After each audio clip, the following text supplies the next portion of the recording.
Assalamualaikum warahmatullahi wabarakatuh. Perkenalkan, kami dari kelompok 2. Di sini kita akan membahas tentang respirasi. Ada beberapa hal yang akan kita bahas pada bab ini. Di antaranya adalah alat pernafasan ikan, mekanisme pernafasan, struktur histologis insang, mekanisme pemompaan air, konsumsi oksigen, yang terakhir adalah tingkat metabolisme dan pengukurannya. Pada video kali ini ada 4 anggota yang akan ikut menjelaskan tentang materi ini. Yang pertama ada Salvana Salsabila, yang kedua ada Isna Ini Fadila Zahra, yang ketiga ada Claudia Catherine, dan yang terakhir ada Tasya Rafifah. Pada topik yang pertama saya akan membahas tentang pengertian respirasi. Respirasi atau pernafasan adalah proses pertukaran oksigen dan karbon dioksida antara suatu organisme dengan lingkungannya. Peranan oksigen dalam kehidupan ikan merupakan zat yang mutlak dibutuhkan oleh tubuh, yaitu mengoksidasi zat makanan seperti karbohidrat, lemak, dan protein sehingga dapat menghasilkan energi. Tingkah laku ikan saat kandungan oksigen dalam air kurang adalah ikan akan berenang ke tempat yang lebih baik kondisi oksigennya seperti ke dekat inlet, air yang berarus, dan ke daerah permukaan serta dengan jalan meningkatkan frekuensi pemompaan air atau memperbesar volume air yang melewati insang.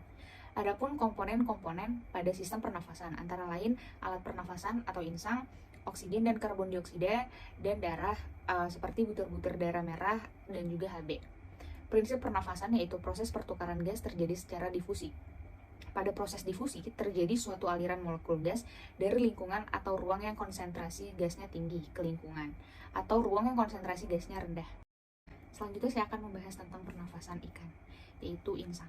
Insang adalah alat pernafasan utama respirasi yang memiliki peran penting dalam regulasi osmotik, homeostasis ion atau keseimbangan ion, dan sekresi nitrogen, menurut Moily dan Chich pada tahun 1996.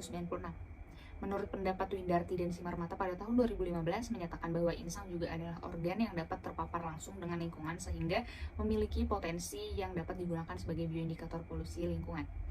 Lokasi insang terletak di bilateral di area posterior kepala atau yang disebut dengan branchial chamber atau opercular chamber.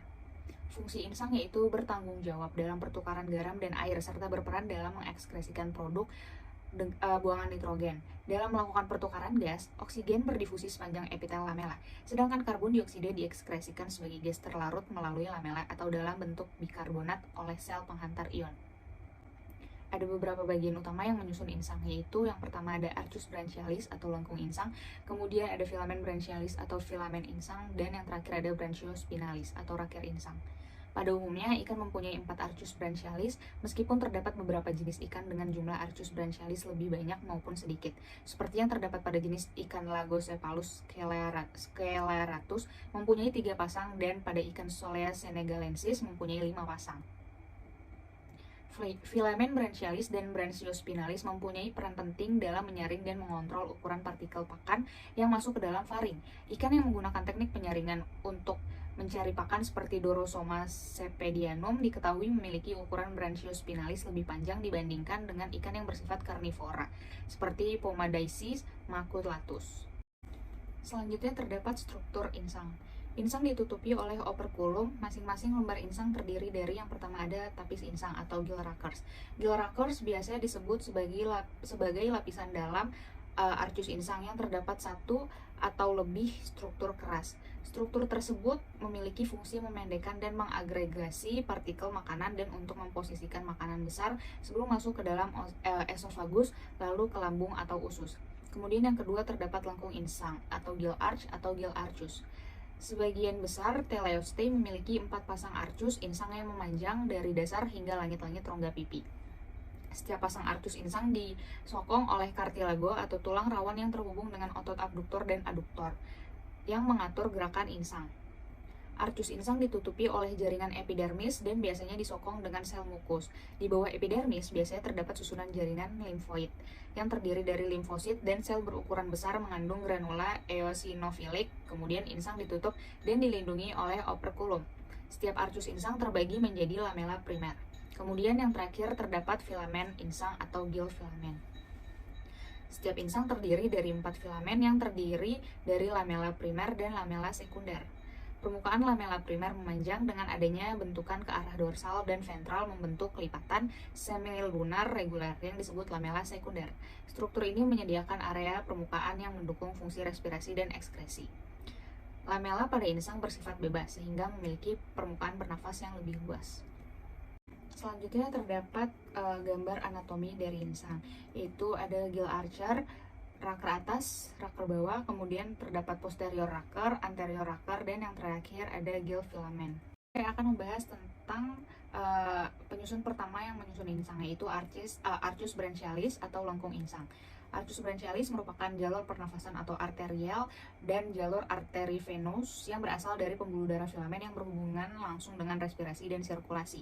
Arcus branchialis juga ikut berperan penting membantu sistem pencernaan ikan.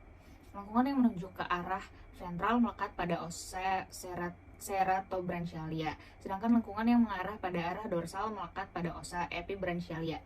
Arcus branchialis bagian ventral pada umumnya memiliki ukuran yang lebih panjang dibandingkan dengan bagian dorsal. Dapat kita lihat terdapat gambar arcus branchialis pada ikan. Arcus branchialis terletak di atas gambar filamen branchialis dan di dekat cavum pharyngeal dan juga branchiospinalis. Penyusun kedua pada insang yaitu filamen branchialis atau filamen insang. Filamen branchialis merupakan unit fungsional dasar jaringan insang yang berkaitan langsung dengan efisiensi pertukaran gas. Pada umumnya, bagian median dari filamen branchialis mempunyai ukuran yang lebih panjang dibandingkan dengan bagian lateral. Filamen branchialis melekat secara tegak lurus pada bagian posterior dan arcus branchialis. Yang terakhir penyusun ketiga pada insang yaitu branchiospinalis atau raker insang.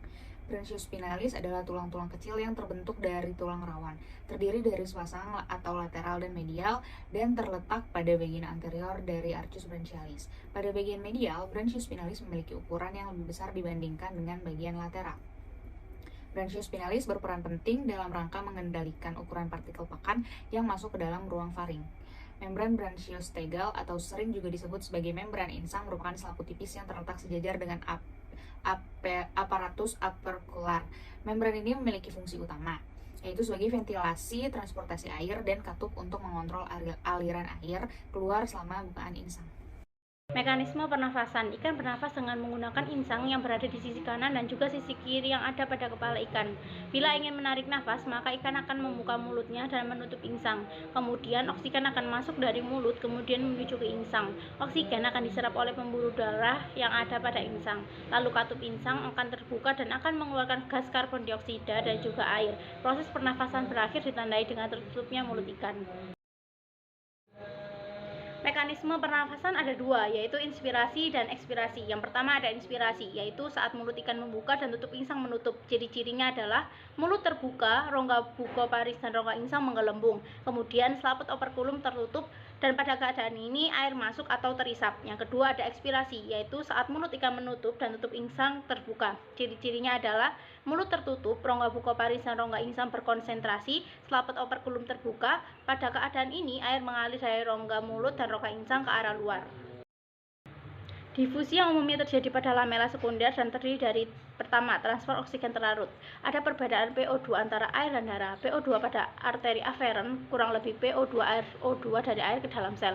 PCO2 pada arteri aferen lebih dari OCO2 air CO2 dari sel masuk ke dalam air. Yang kedua ada transportasi oksigen terlarut dari kapiler ke sel dengan tingkat perbedaan PO2 antara kapiler dan sel memungkinkan proses difusi oksigen. Struktur histologi insang. Lembar insang atau hemibranch terdiri dari filamen-filamen insang atau lamela primer. Masing-masing filamen tersusun oleh lamela sekunder. Lamela primer. Epitelium pada lamela primer terdiri dari beberapa lapis sel. Terdapat 3 bentuk sel pada lamela ini, yaitu yang pertama ada sel monokit atau sel klor yang berfungsi dalam pertukaran garam, pembuangan garam pada ikan laut, dan pengambilan garam pada ikan tawar.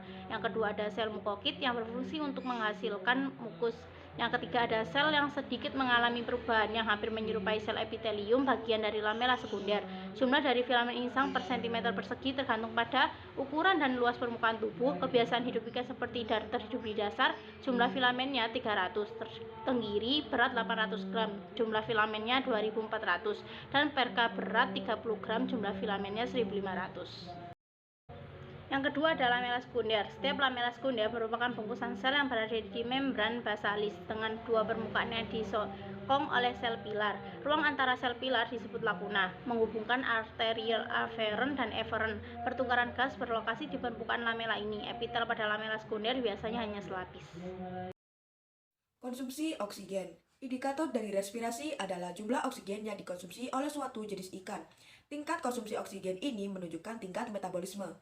Metabolisme adalah proses-proses perubahan kimia, transportasi materi dan energi yang berlangsung secara kontinu di dalam sel makhluk hidup.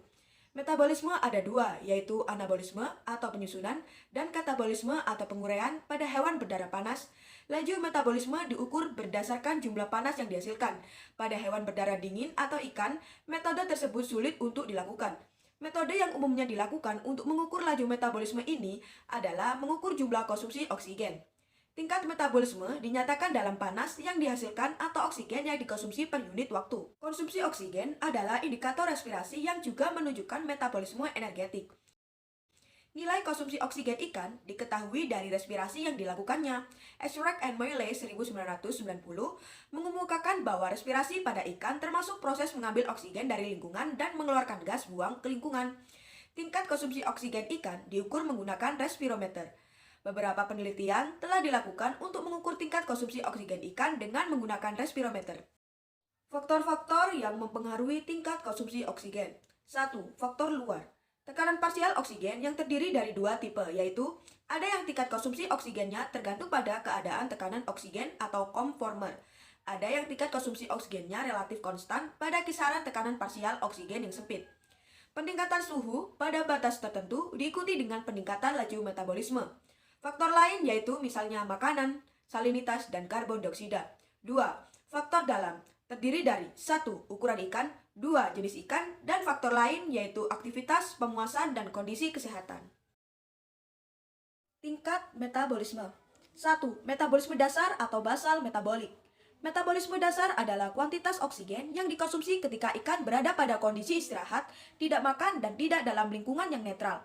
Metabolisme dasar merupakan tingkat metabolisme yang paling rendah atau minimal dan bervariasi sesuai dengan ukuran ikan. Metabolisme dasar pada ikan lebih rendah jika dibandingkan dengan binatang lainnya karena A. Ikan adalah hewan poikilotermal. B. Energi untuk menopang tubuh sangat kecil, malahan nol, dan energi yang dibuang lewat ekskresi sangat sedikit, atau amonia, adalah bahan yang mengandung energi lemah. 2. Metabolisme aktif atau RA. Metabolisme aktif adalah kuantitas oksigen yang dikonsumsi ketika ikan dalam keadaan aktif. Pada ikan memiliki nilai yang rendah karena A. Energi untuk menopang tubuh kecil, malahan nol. B. Walaupun air memiliki viskositas tinggi, adaptasi ikan terhadap lingkungannya tersebut memungkinkan ikan dapat bergerak lebih efektif dengan adanya mucus, bentuk tubuh, sirip, dan sisik. Banyaknya RA tergantung pada lamanya aktif, intensitas, dan kondisi eksperimen. Pengukuran tingkat metabolisme. 1. Metabolisme langsung, yaitu mengukur panas yang dihasilkan oleh binatang.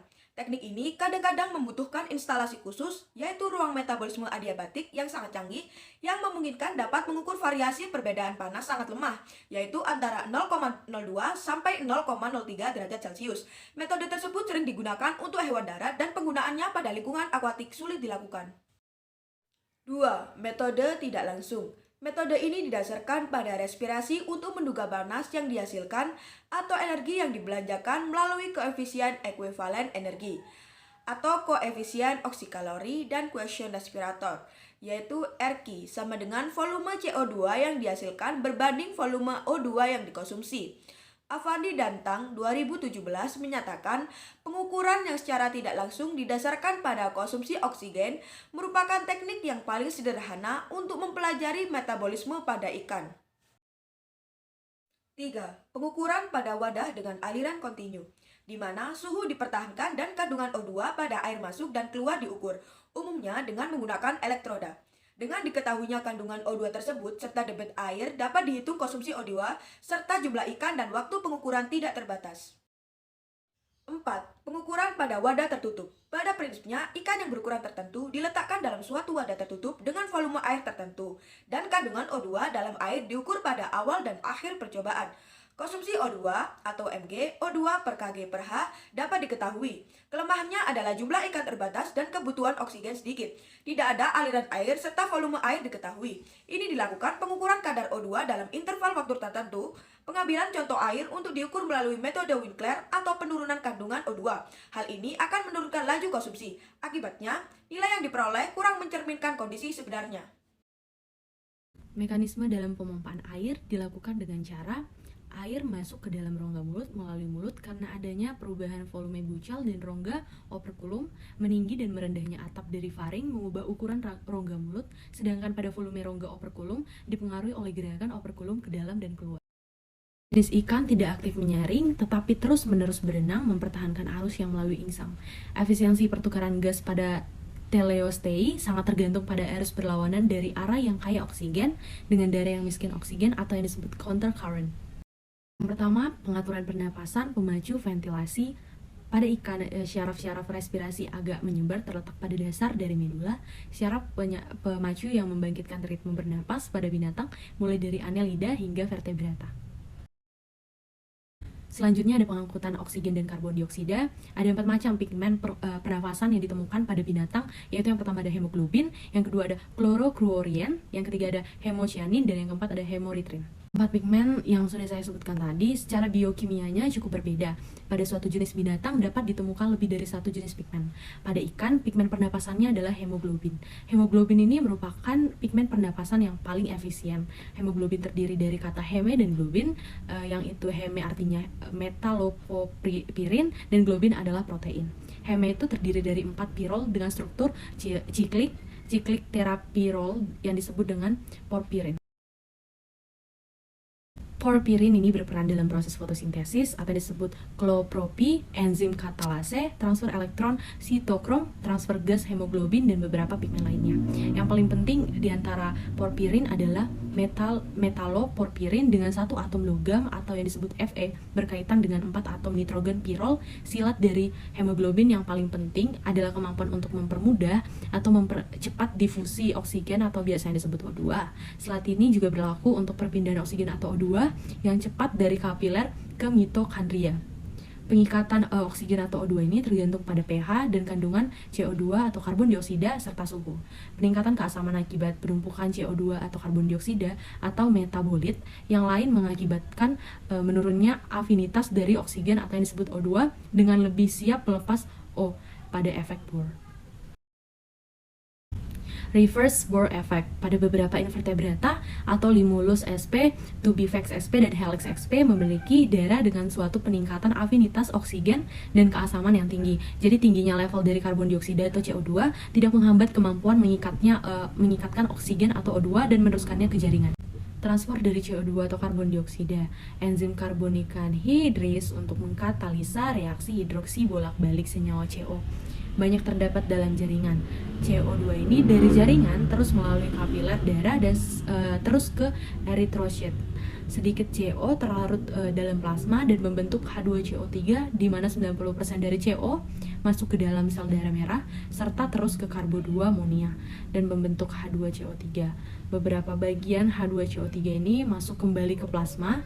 Sebagian besar itu bereaksi dengan Hb dan bikarbonat di plasma. H2CO3 menyatu dengan plasma protein atau yang disebut NAPR dengan organic buffer yaitu Na2H2PO4 di sel HNCO3 atau yang disebut potasium bikarbonat.